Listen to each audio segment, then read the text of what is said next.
এখন ভাইরাল নামে ভাইরাস শুরু হয়েছে। আগে সাধারণ মানুষের মুখে মুখে শুনতাম ভাইরাল ভাইরাল, এখন কিছু হুজুরদের মাঝে ভাইরাল ঢুকে গেছে। ভাইরাস ভাইরাল হওয়ার জন্য তারা ভাইরাস সমাজে এই সমস্ত বদমাশ আলেমদের বয়ান শোনা যাবে না।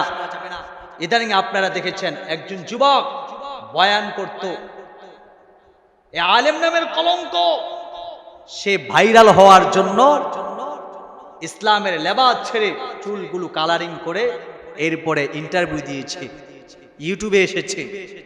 আফসোস মুসলমান, আফসোস। একটা সময় স্টেজে মাহফিল করত, অনেক মাহফিলে যাইতো, ভাইরাল হতে পারে না এই বিধায় সে পাঞ্জাবি খুলে টুপি খুলে সে তার চুলগুলো কালারিং করে বেরিয়ে আসছে। নাউজুবিল্লাহ। আরে তুমি ভাইরাল হতে পারবা, কিন্তু আল্লাহকে যদি না পাও তাহলে এই ভাইরালের কোনো ভ্যালু আছে? দুনিয়ার মানুষের কাছে তুমি বাহবা পাইবা, কিন্তু পরকালের কাছে, পরকালে আল্লাহর কাছে কি জবাব? আমরা কি বয়ান করি না? আমরা কি বয়ান করি না? ভাইরাল হতে হয়। আর মিয়া কথা শোনেন, আল্লাহ যাদেরকে কবুল করবে ভাইরাল লাগে না, আল্লাহ এমনি দিনের জন্য কবুল করেন।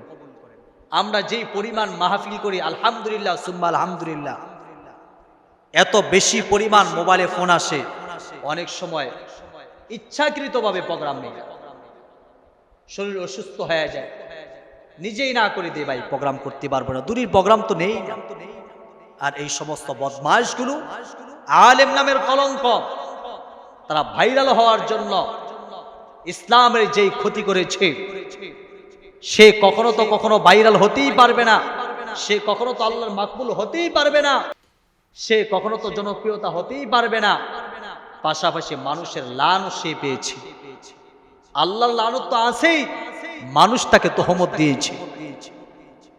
এখন সে সবার কাছে মাপ চায়, আবার সে মিডিয়াতে আসবে, আবার কাজ করবে।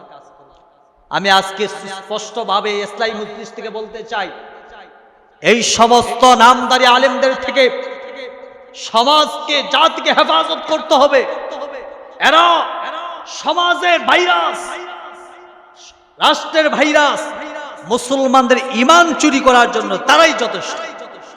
শামসুল হক ফরিদপুর রহমাতুল্লাহ আলাইহি বলেছেন, তুমি দুনিয়া সব পাইলে আল্লাহকে পাইলা না, কিছুই পাইলা না।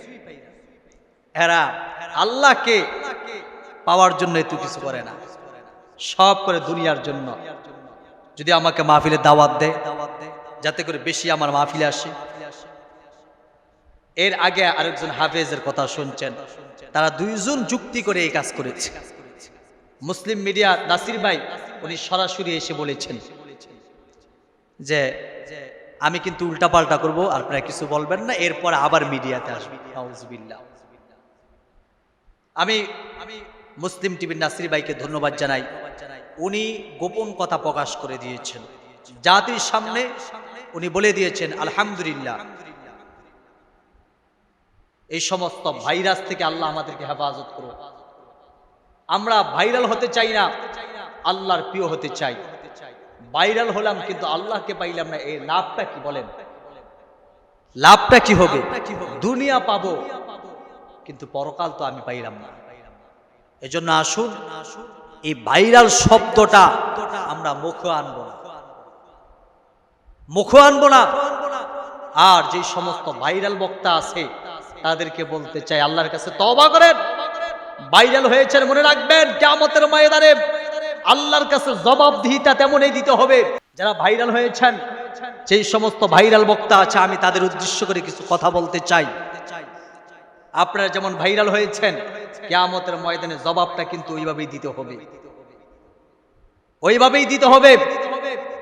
শুধু দুনিয়ার জন্য ভাইরাল হলেন কিন্তু আল্লাহকে আপনি রাজি খুশি করলেন না।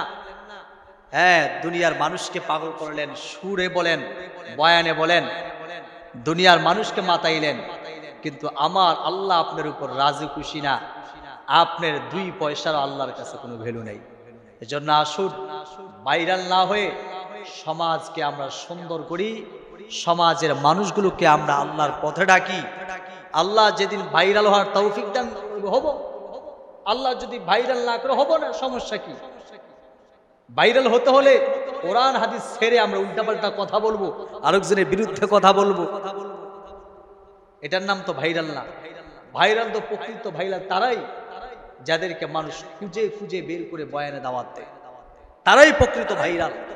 আল্লাহ রাব্বুল আলামিন আমাদেরকে ভাইরাল না হয়ে আল্লাহর প্রিয় হওয়ার তৌফিক দান করুক। আমিন।